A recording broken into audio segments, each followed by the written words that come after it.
Ő alkotó eleme a viasz. Amikor a motor felmelegszik, a viasz olvadni kezd, mire a termosztát bekapcsolja a hűtőrendszert.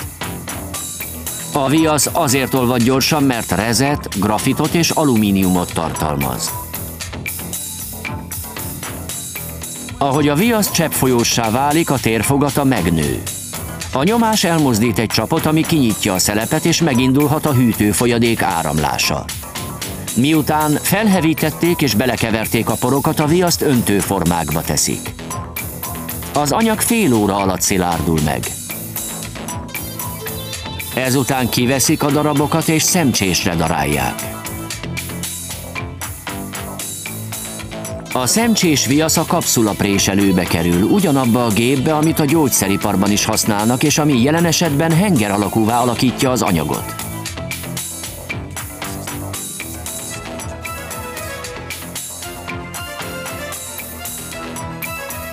Az üzem másik részében részcsíkot vezetnek egy nagysebességű, több munkahelyes présbe.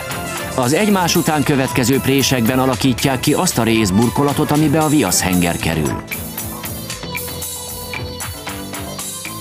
Az első részen csak egy kör alakú darabot ütnek ki, amit a sor végén már egy egészen más alakban látunk viszont.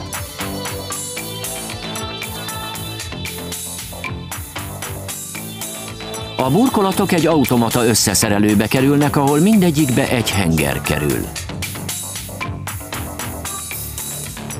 Ezután lyukat fúrnak a viaszdarabok közepébe. A gép egy gumiperselyt helyez a lyukba, amit egy sárga rész fedőlappal fed le.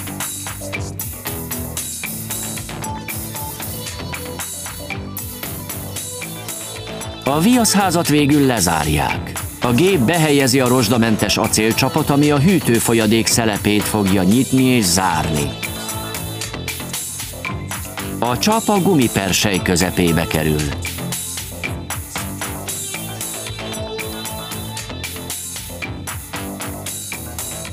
Miután a termosztátot működésbe helyezik, az olvadó viasz kitágul a házban és nyomást gyakorol a gumira.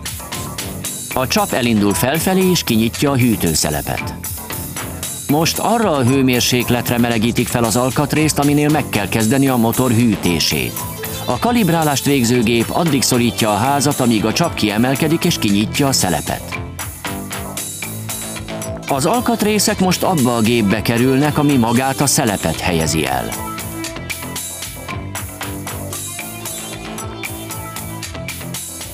A szelep két rozsdamentes acéldarabból készül. A gép egymásra helyezi őket a ház vékonyabbik oldalán, majd a szelepet átnyomja a másik, szélesebb oldalra.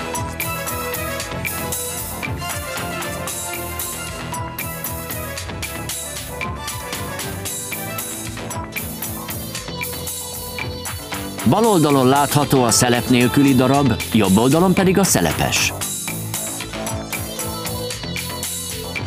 Közben egy préssel legyártják a termosztát felső részét, a karimát. Ez is rozsdamentes acélból készül és egy síkosítóval kenik be. A több állomással felszerelt prés ezúttal is több lépésben alakítja ki a végső formát. Következhet a végső összeszerelés. Kezdjük a termosztát rozsdamentes vázával. Ezután jön a rozsdamentes rugó. Ez fogja zárni a szelepet, amikor a motor hűlni kezd. Az összeszerelt alkatrészek a rugóba kerülnek. Legfelülre kerül a karima. A spéci szegecselő lelapítja a karima két oldalán kiálló fület, így a karimához rögzíti a vázat. A gép végül ráhajtja a két kisebb fület a csapra, nehogy az kiessen a gumiból. Ezzel kész is a termosztát. Ezen a felvételen jól látszik, hogy hevítéskor az olvadó viasz felfelé nyomja a csapot, a motor lehűlésekor pedig ennek az ellenkezője történik. Mindez azért örvendetes, mert most már tudjuk, hogy a nyári dugóban legfeljebb az agyvízünk fog felforni.